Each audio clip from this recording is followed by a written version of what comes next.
ఎడారిలో సెలయేర్లు.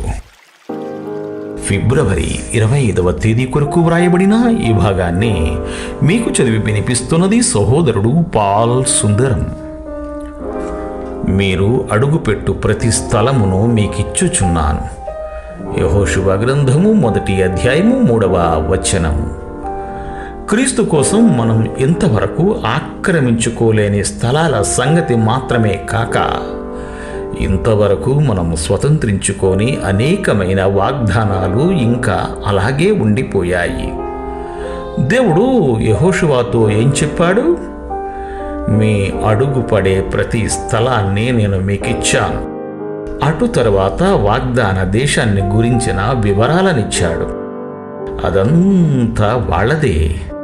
కానీ ఒక్క షరతు, వాళ్ళు ఆ దేశమంతటా అటు నుంచి ఇటు చివరి దాకా తిరగాలి, తమ పాదాలతో దాన్ని కొలవాలి.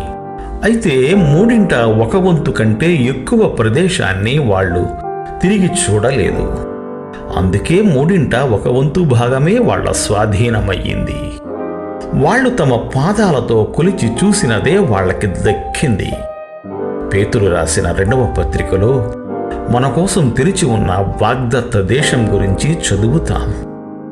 మనం విధేయత, విశ్వాసాలనే అడుగులతో వాటిని కొలిచి విధేయత గల నమ్మికతో దానంతటినీ మన స్వంతం చేసుకోవాలని దేవుని చిత్తం. మనలో ఎంతమంది క్రీస్తు పేరిట దేవుని వాగ్దానాలను స్వాధీనం చేసుకున్నాము? విశ్వాస భూమి ఎంతో విస్తరించి ఉంది. దాని కొనల వరకు నడిచి వెళ్ళి మొత్తం స్వాధీనపరుచుకోవాలి. మన స్వాస్థ్యం మొత్తాన్ని మనం చేజిక్కించుకుందాం. ఉత్తరానికి, దక్షిణానికి మన కన్నులెత్తుదాం. తూర్పు పడమరలను పరికించి చూద్దాం. నీకు కనిపించే నెలంతటినీ నీకిస్తాను అంటున్నాడు దేవుడు. యూదా ఎక్కడైతే తన కాలు మోపాడో అదంతా అతనిదే. బెన్యామీను ఎంత దూరం తిరిగితే అంత దూరము అతని స్వంతమే. ప్రతివాడు వెళ్ళి తన అడుగు పెట్టడం ద్వారా తన స్వాస్యాన్ని పొందాలి. వీళ్ళెవరైనా ఒక చోటులో పాదమునారంటే వాళ్ళ మనసులో ఒక నిశ్చయత ఏర్పడిపోతుంది, ఈ భూమి నాదే అని. దానియేలు ఒక నీగ్రో వృద్ధుడు, కృపలో గొప్ప అనుభవం ఉన్నవాడు.